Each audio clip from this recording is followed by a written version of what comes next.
Hello, I'm Dave Kendall, and welcome to the Washtenaw Golf Club.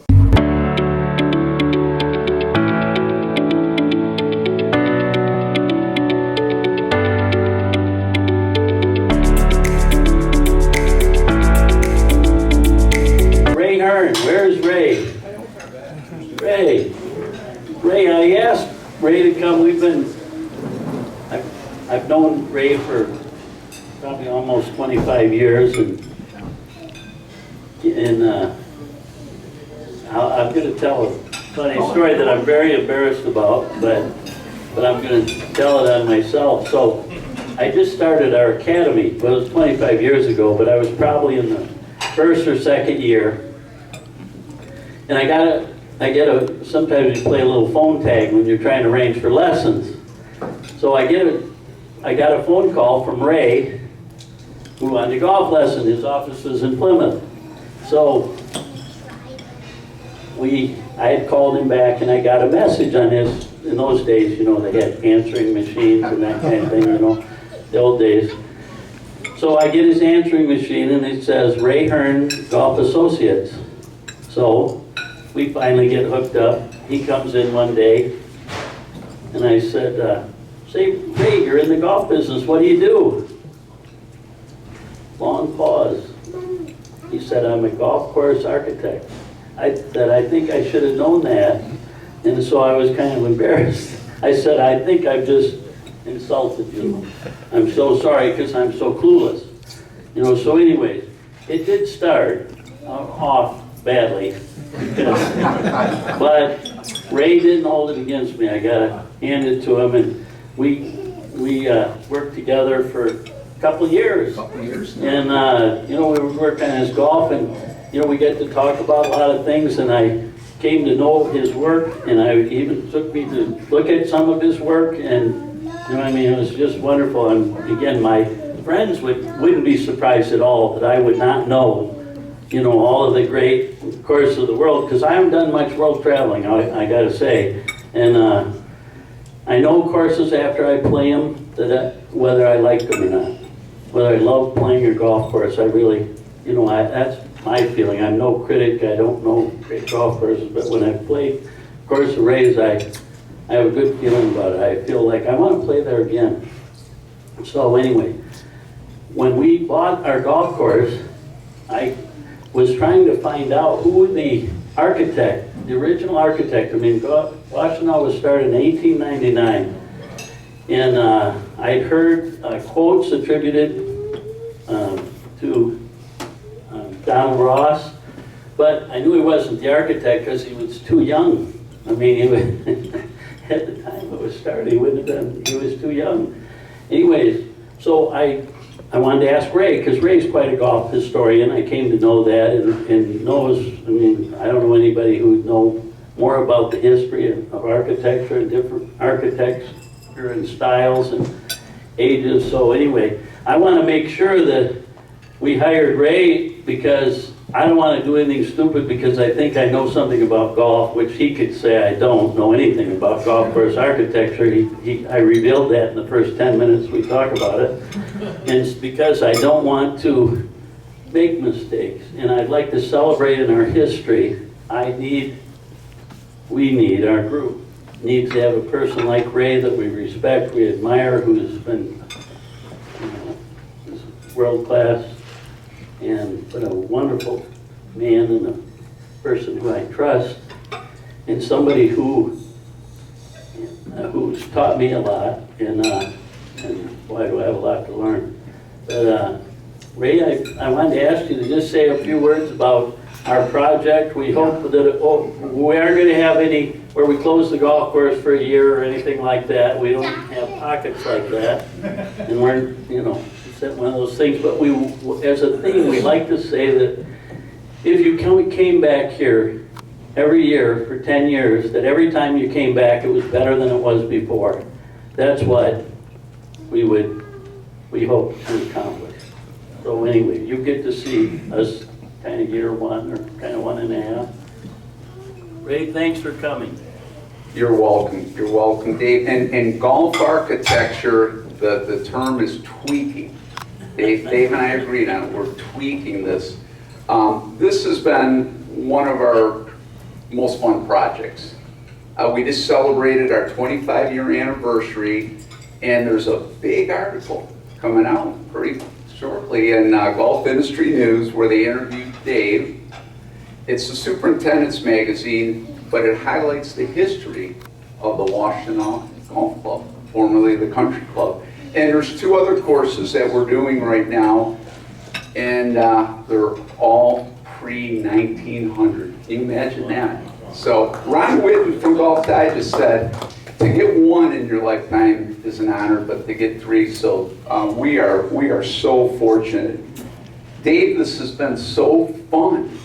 I mean, going around, and when I say tweaking, the term really hit home. We just finished the Matitaconk National Golf Club, 3 years in Jackson, New Jersey, and that was a tough one. Those are a second club for Pine Valley and Marion members, so there's a lot of golf course architects in that club. So the president said, so you don't upset everyone, learn that word, tweaking. So he said that. But this really applies to this gem, and for those that don't know him, this is an individual in the state of Michigan that is just an upcoming historian. Anthony Goltz just published a book on Colton Allison, and he's a retired engineer, and I just don't know how his lovely wife gives him all this time, but he's written 3 books on the Port Huron Country Club, Black River, and then Colton Allison. And he goes, Ray, I think the Washtenaw Golf Club is one of the hidden gems in the state. And I know, Dave, you don't like that word hidden. And I know the former members, didn't like that. And I know Nick and Steve don't like that. But he goes, I like it so much, I want to do some research. So, I mean, his research is incredible. So, he pulled out this Harper's Golf Guide from 1900, and it was substantiated by another article in the Detroit News. In 1899, this English professional by the name of Herbert Wade came in second in the U.S. Open. And you can Google that and make sure I'm being accurate on that. At the time, he was laying out the original golf course for the Country Club of Detroit, which is in downtown Grosse Pointe, and the first club at the Detroit Golf Club. And then it says in this wonderful article, the membership hired him, the original founders, to lay out the original 9. Now I know from the club history, the 3 tomato cans in the field, that's famous. And then the lure went to 6 holes and 9 holes.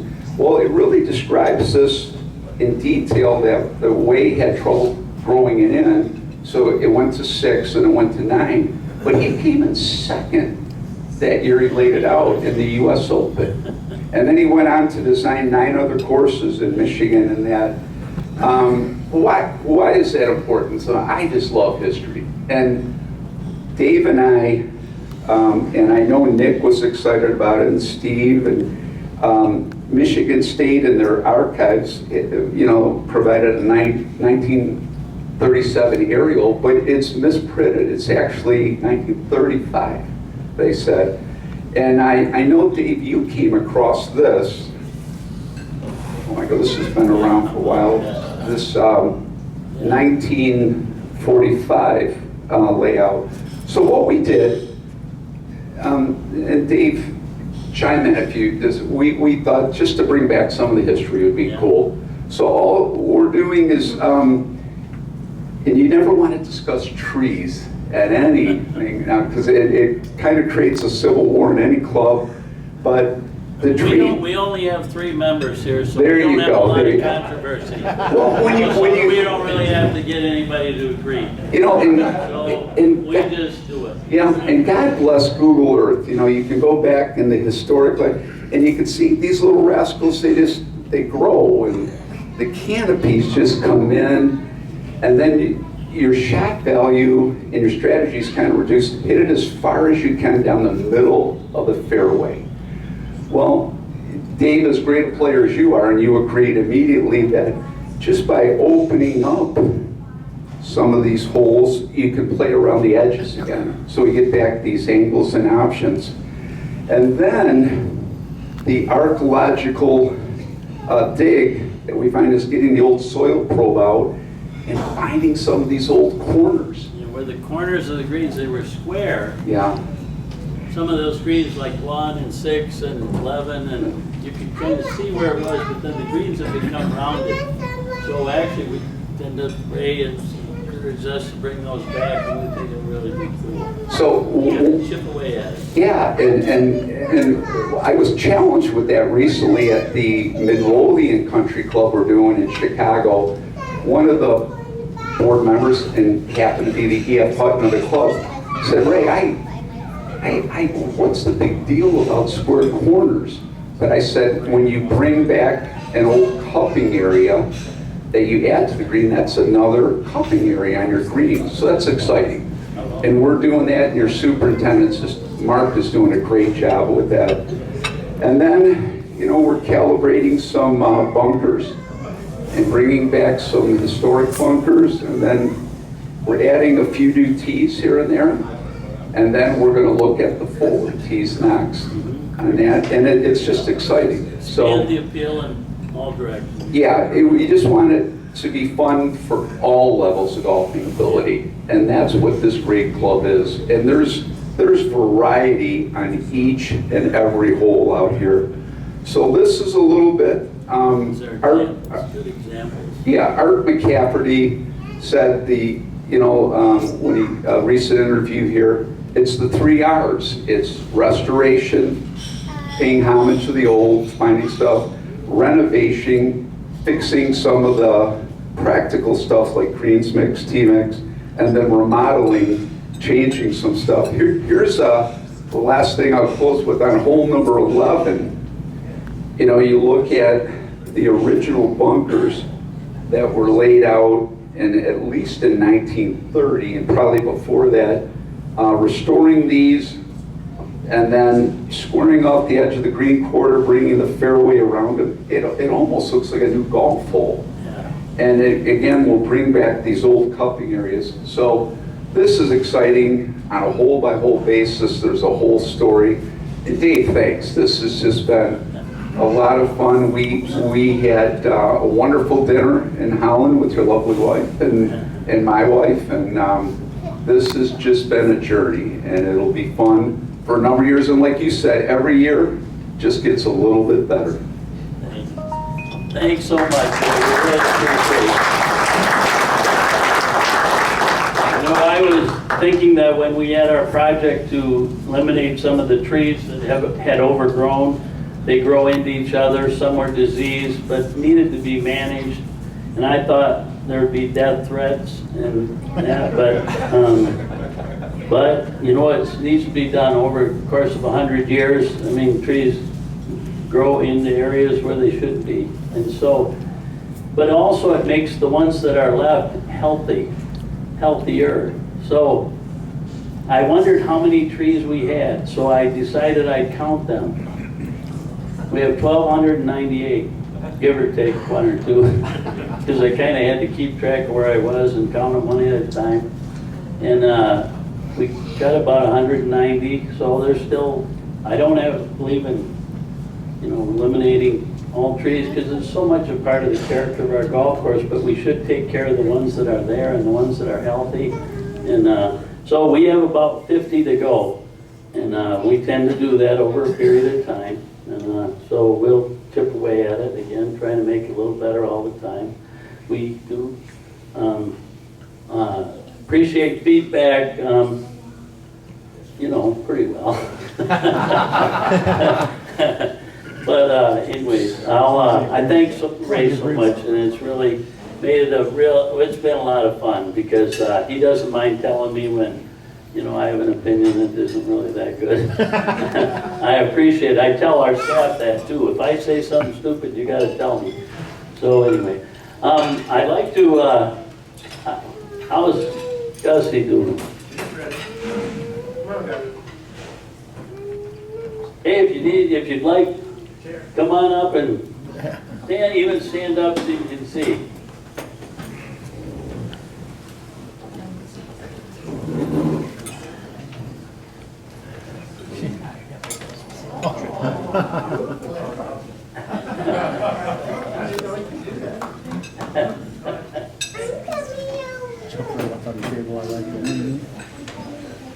Okay, Gus, as I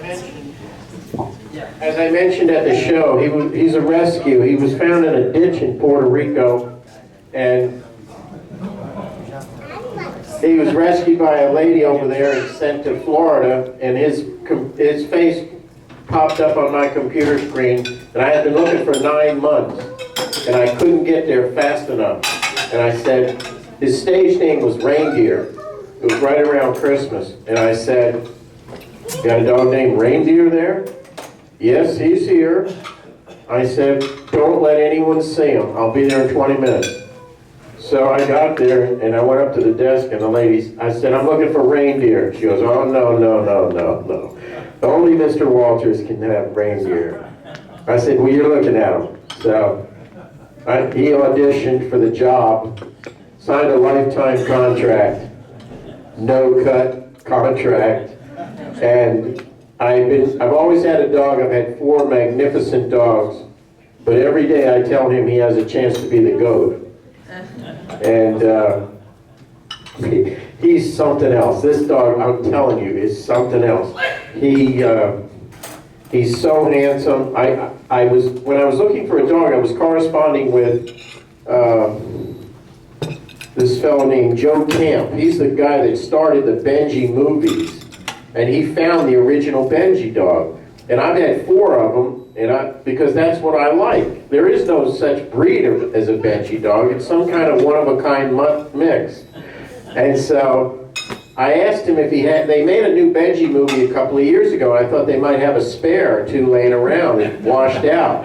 And he said, "No, I don't have one." So he said, "Just keep looking, you'll find them." And a lot of people told me, "Yeah, you had 4 good dogs, and maybe you're not going to get another." I said, no. There's a great dog out there, I just got to find him. So I went all over the country. Every day I would look online, and I finally found him, and I sent a picture of my dog to Joe Camp. And he paid me the highest compliment I could ever get from anyone, because he's the guy. And he said, "My dog looks more like the original Benji than any dog he ever saw."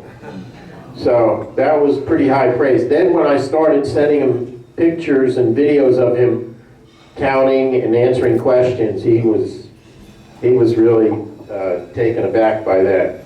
The other thing is, there's a spoiler alert. When you get to see the documentary, Gussie steals the movie. So I'm going to wake him up, and he's going to hit a few shots. Brent will shag the balls, but when I'm home, he has a little shag bag that has 24 of these plastic balls in it. And the second best thing is he'll go and shag the balls and bring them back. That is something to see. All right, we're going to hit a few shots. He's going to answer a few questions. I know it's been a long day, but I'm hoping this will cap your day off, and it'll give you another reason to smile after a great day here today. And let me just say something before I turn this guy loose. Hearing you and Ray explain what your plans are for this golf course, to me, just absolutely shows how much you care and how great you want it to be. And I think both of you are just doing a magnificent job, because you both want every person that plays out here to have a great experience. And by tweaking the course and doing this and that, it's already great, but it'll be even better. And I just think that shows to everybody how much you care. And that to me, in this world, is a commodity that is lacking. And so I salute both of you.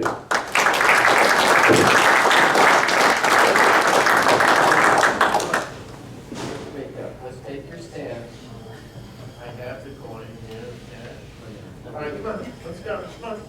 He's a professional.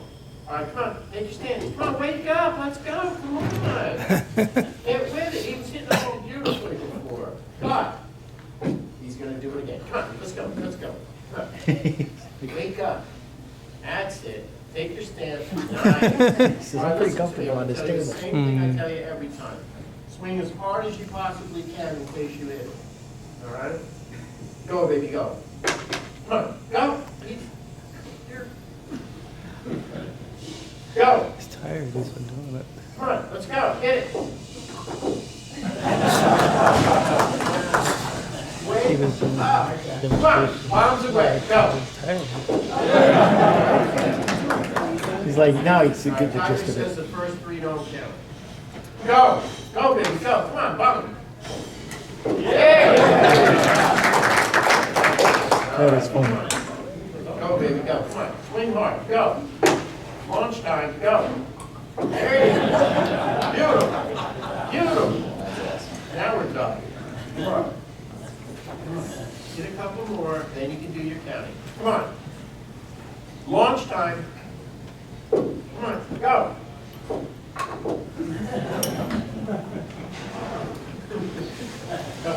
Would you please wake up? Come on.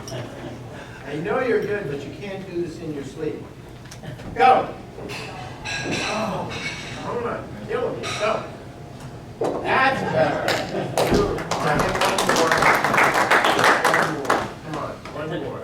I'm only paying for a bomb. Bombs away. Let's go. Come on.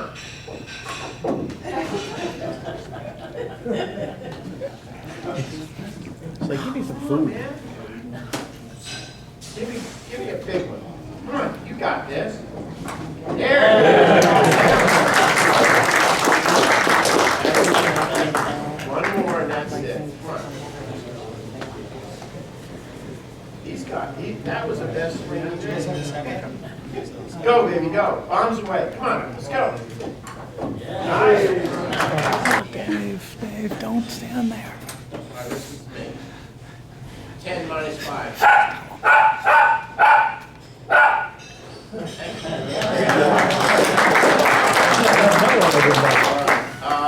9 divided by 3. Okay, general information, how many tires on a car?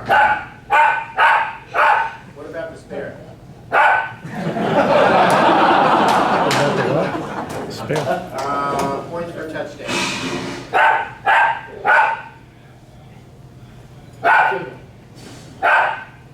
Finish it. What about the extra point? Why not go for 2? Okay. That's Hey! Listen to me. One more category. How many times did Jack Nicklaus win the Masters?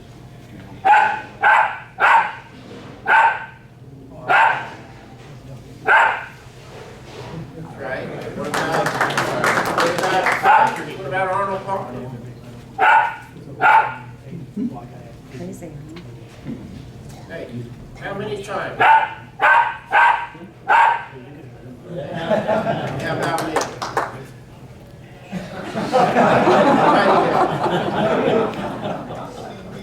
Is there anybody here that would like to ask my friend a question? You have to know the answer, and the answer has to be a number. Do not ask anything like, what is the capital of Rhode Island?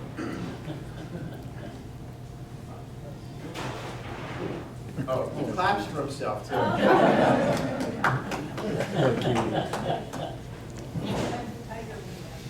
Good question. How many?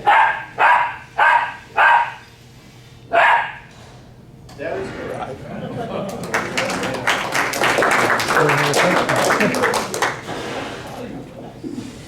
Say goodnight, Chris. Clap for yourself.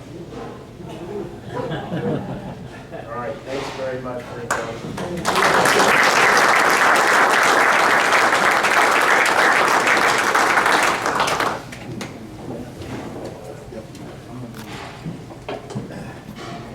Dennis, I can't thank you enough for spending the day with us, and I know that you have has 35 shows in 70 days. How about that? That can't be easy, yeah. I have trouble getting through, you know, a day's worth of lessons, and but anyways, we're we're privileged that you visited with us and shared your time with us and helped tell your story, and I think I'm so glad to know it, and every time I hear it, I get more out of it. So thank you so much for inspiring so many.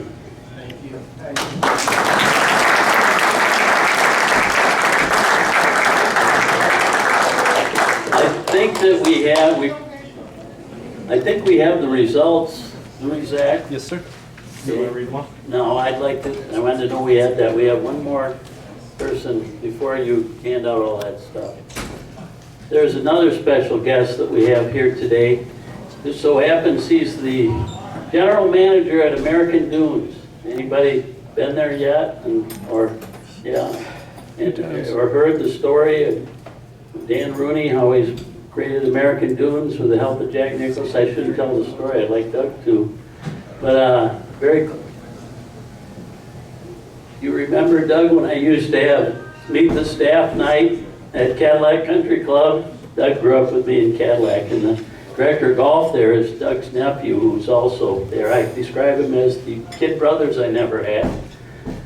But when I'd have a heck of a time introducing my staff, because I couldn't do it without crying. Of course, everybody who knows me knows that I cry all the time, usually during lessons. Most people take a lesson, I have to sit through me crying during a lesson. Everybody knows that. And I just say, they're just going to have to live with it. It used to bother me, but now I just, hey, get over it. Anyways, but I introduced, I want everybody to know how special these people were. I'd have a heck of a time being able to introduce Karen, but then I'd introduce a special staff member when Doug worked in the bag room, and I want these people to know that these aren't just some people. You got to know these are special people.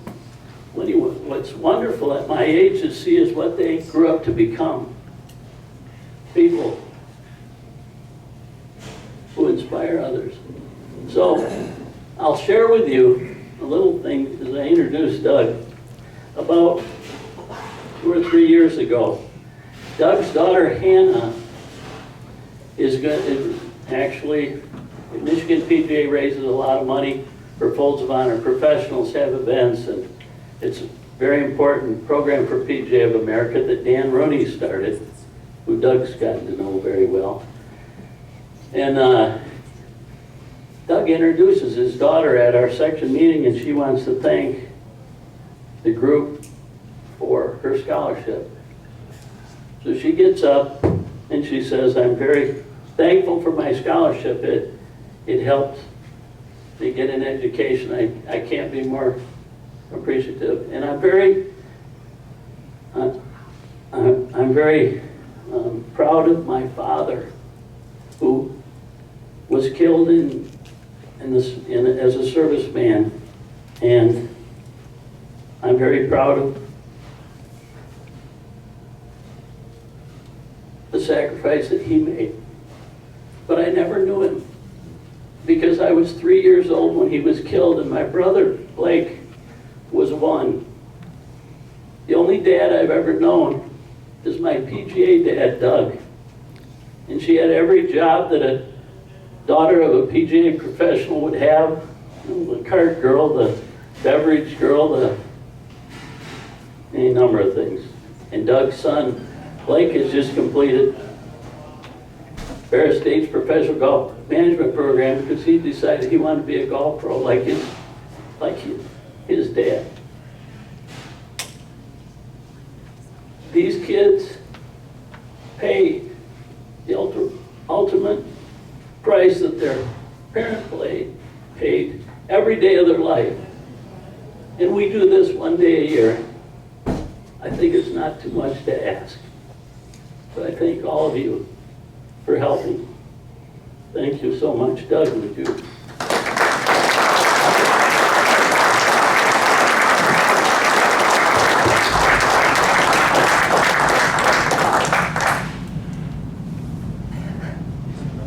I for Karen.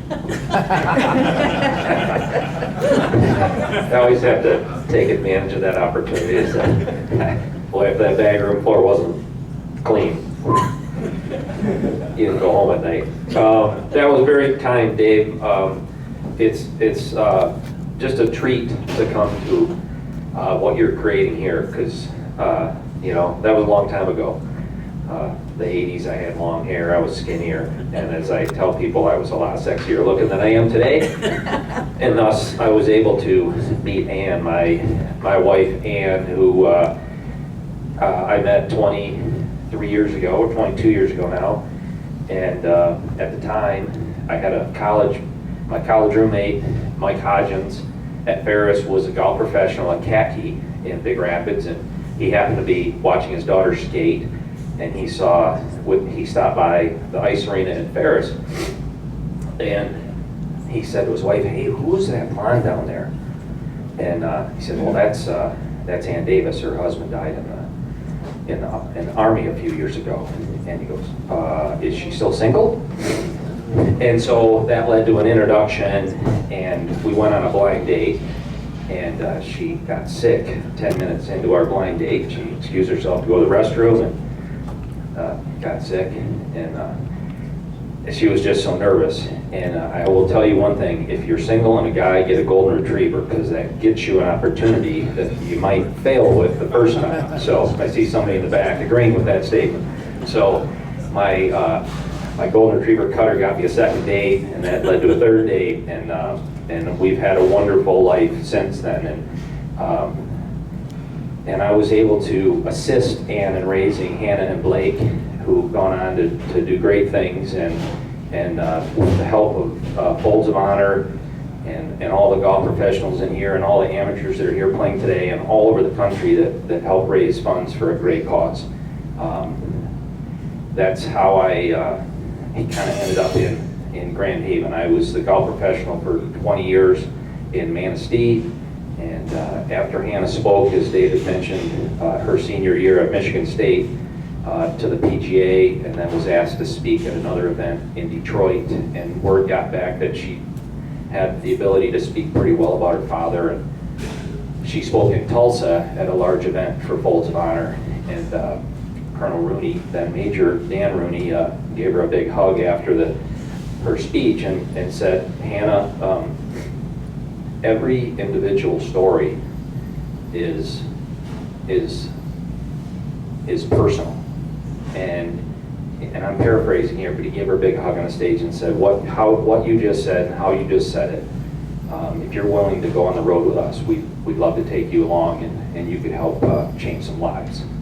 So we've always, as a family, said if we could give back more than we received, and if everybody had that kind of motto, we'd be doing okay in this world. So Hannah still speaks on the Folds of Honor Speakers Bureau and travels the country wherever they ask her to go. She travels to small events like this or large events, and in Michigan and beyond. She's living in South Carolina. So during that course of that 3 or 4 year period, I met Dan, now my boss, Colonel Rooney, and his partners, and he gave me a call a couple years ago and asked if I would sit down with him and hear what he had going on in Grand Haven, and would I be, at that meeting, would I be interested in coming down. So here we are 2.5 years later, and we took a few more trees down than you did. We didn't, I didn't. So I've seen a couple American Dunes hats here. Has anybody played the golf course? Have you? I hope you enjoyed your day. Good. It's 10 times what the vision was originally. It was a small budget, and it turned into a big budget. Jack came on property after they did the initial tree clearing and took Dan aside and said, "Dan, this is so much better than what we all imagined looking at a towboat and seeing it in the winter. If you want to raise a little more money, this could become pretty special." So when I signed on, we were going to redo the greens and the tees, leave all the irrigation in the fairways, and maybe take a few trees down. And it is a bigger project now than that. Notice he calls him Jack. Good buddies. No, as soon as I said that, I realized that's a mistake. Mr. Nicholas. So, Mr. Nicholas has been on property 13 times, which they say is very rare for a signature course. That's more than he typically would be, but he's 100% in and committed. And every once in a while, we'll get a text from his manager that's, hey, how's the golf course doing? What do the people think? How are the merchandise sales doing? And then if they're not good, we just ask him to wear his hat, and they go up again. So, but it's been a blessing. You know, I was 30, single, and making a little bit of money when I met Ann. And it's easy to think, I've had some people say that that I helped their family. I think they helped me, because they adopted me into their family, and it's been awesome. So it's provided an opportunity for them to grow up, be exposed to golf and all the great things in it. I know Hannah's worked for John Linder, Billy Schreiber. She, you know, once she did the dishes for me, then she could do the cards. Once you do the cards, then you can do the beverage cards. So there's a sequence. You got to learn. You just don't get the cherry job off the top. But she, you know, they're great. You'd know that from personal experience. Yeah. Unless that bag room floor is clean, you're not doing the cards. I'm telling you. And another funny story. So that was the '80s, and I can remember another guy that I worked with in the bag room when I was a rookie, Brian Blake. And Brian, I walked into work one day in the bag room, and he had I don't even think you called them boom boxes back then, but it was this big music player, you know. And he's got Def Leppard just jamming on this thing really loud, and I'm like, oh, somebody's gonna get in trouble if Karen hears that. He says, oh no, Karen will never hear that, because they got like a scout, and if Karen was coming down, they'd turn that thing down, and that was famous. And I'm walking through the kitchen at American Dunes the other day, and my kitchen staff, like, we're all struggling in this business with kitchen staff. Every one of them has a work permit from high school. I mean, that's where we're at. And these kids are kicking out some fantastic burgers, because we're just a burger joint. And I walked through, and they've got this little radio just jamming out some, you know, we can't hear it in the customer area, so I just let it go. But I just laugh every time I go through, thinking, you know, they're not smart enough to turn it down when Doug walks through. So Karen had a tighter whip. But folks, you know what? If you have an opportunity to come to American Dunes, we'd love to have you, whether you come to play golf or just visit. We've got a fun, enjoyable restaurant, bar, the Cavu Squadron Bar. The menu's short and tight, so we can make sure it's consistently good.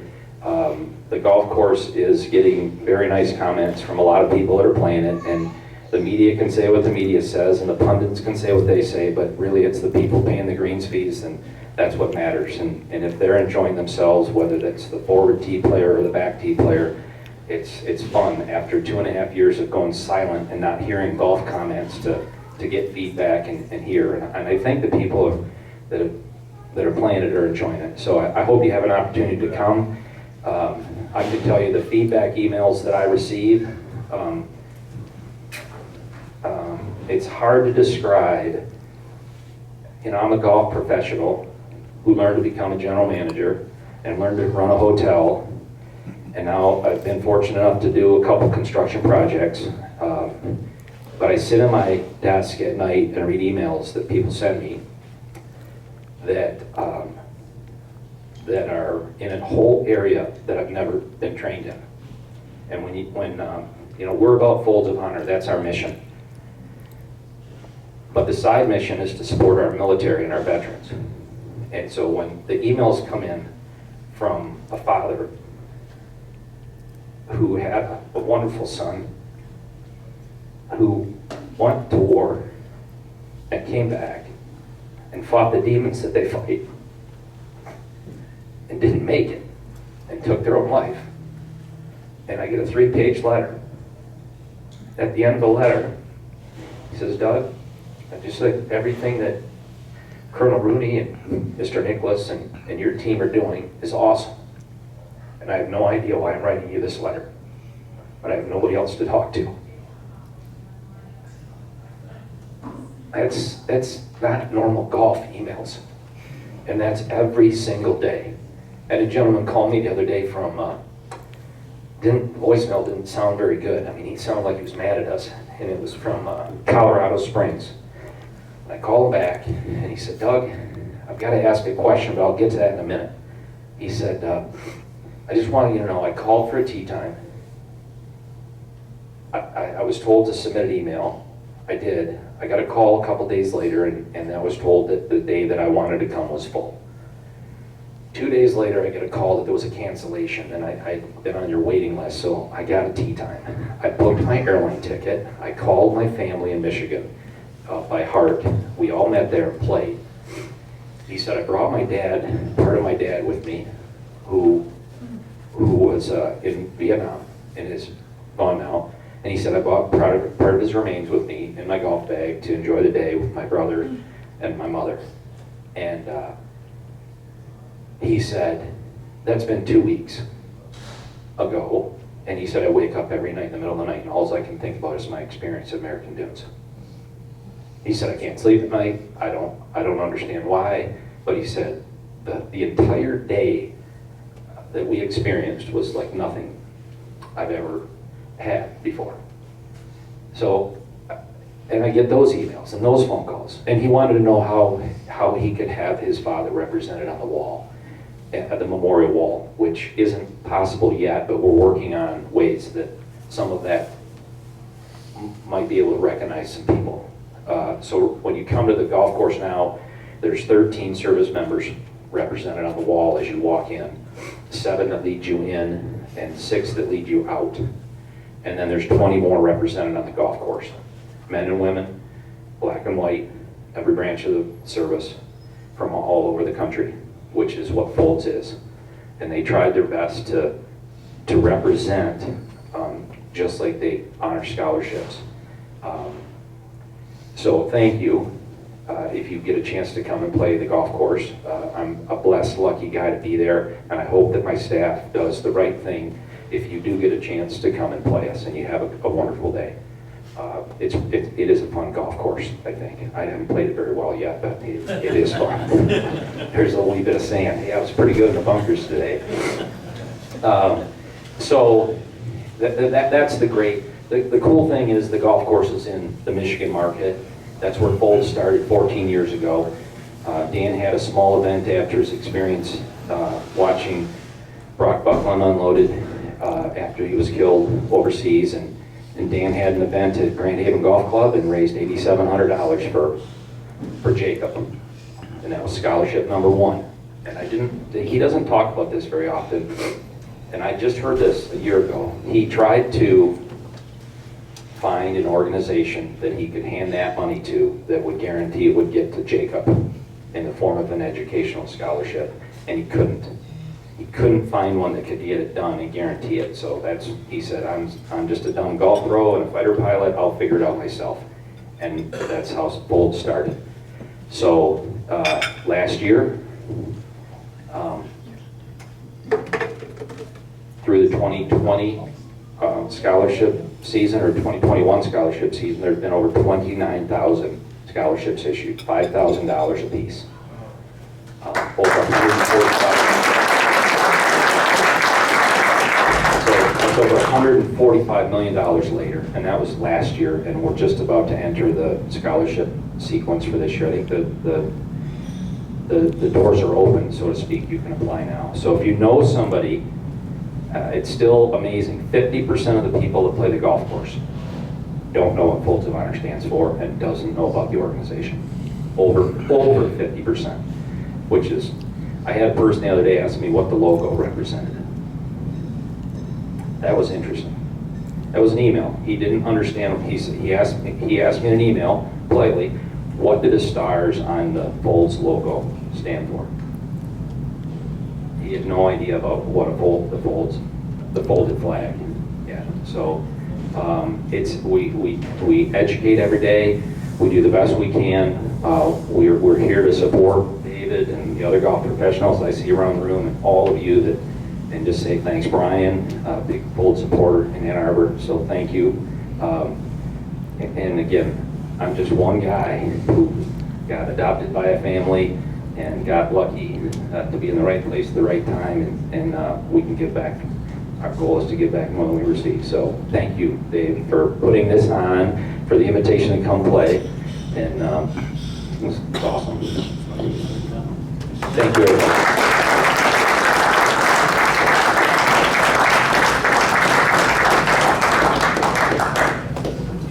Thanks, Doug. I can't thank you enough for coming.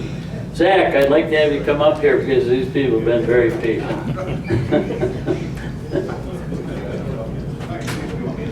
Yeah. Okay, who's ready for some results? Yeah, we're okay. All right, we're gonna do the contest on the golf course first, and I'm gonna pick them randomly. Actually, Dave, I'm gonna have you pick them because you get to pick a choice of golf club and a dozen Pro V1s. First winner, longest drive, John Gadbaugh, hole number 6.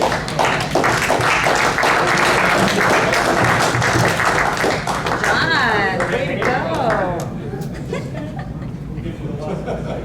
I owe it all to Dave.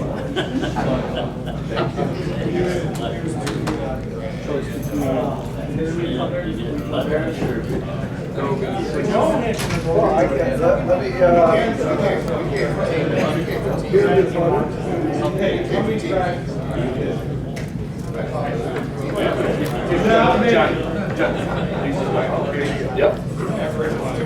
All right, winner number 2, closest to the pin, hole number 9, Brandon Tucker.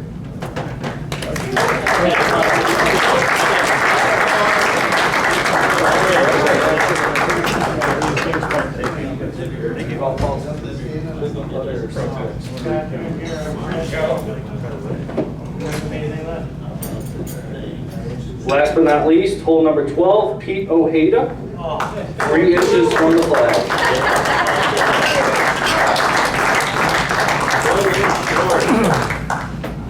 And he asked for it to not go in. So, you know, he said, stay This short. 17th of the year would have been expensive. Nice shot. Okay, so we're going to start with the last place team. The last place team will receive a 30-minute golf lesson from the Washtenaw golf staff. Hey, is that Donna? Knock it off. So, Dan Tibor, Abel Nieto, Jim Van Boven, Dale Potska, and Eric Martin.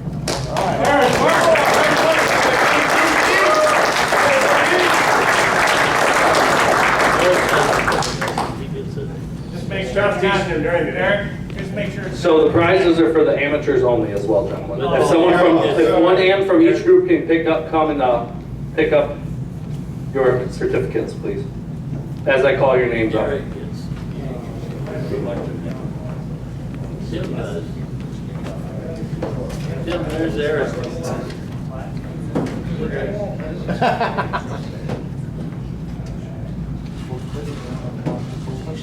All right, 4th place team. By the way, 4th place team was 28 under. It was John Beams, Mike Moran, Pete Ojeda, Glenn Pyatt Jr., and Jeff Goebel.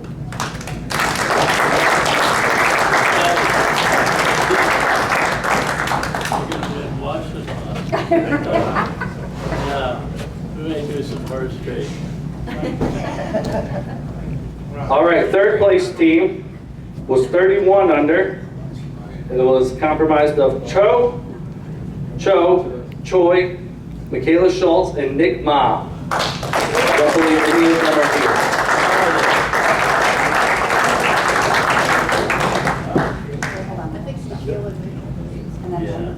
And then, so 2nd place team, score of 32 under. Winners of four twosomes at American Dunes was Brandon Tucker, Karen Kendall, Jimmy Dwelling, John Retzer, and Dave Kendall.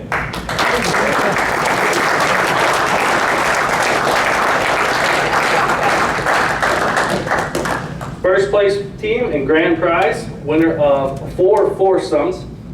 So 1 foursome per player at American Dunes. Is a team of Michael Riddle, Ron Ford, Paul Kovacs, Chris Summers, and Brian Stang.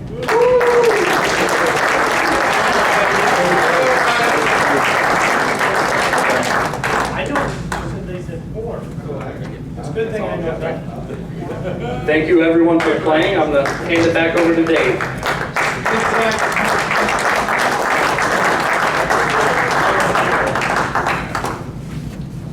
Thanks again to everybody. We can't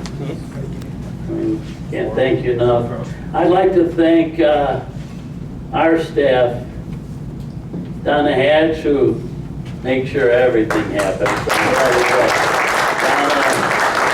Donna makes everybody better. Tim Chernowski, our general manager. Tim, Zack, our golf professional, we're so happy to have him, and he's a great leader of our group.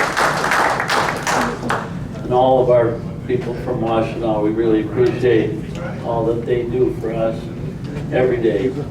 So I hope you felt that, and if not, we'll keep working at it. But everybody drive safe. You're welcome to hang around. I think, any questions, and thanks to everybody. I can't thank you enough. Dave. Thanks, Dave.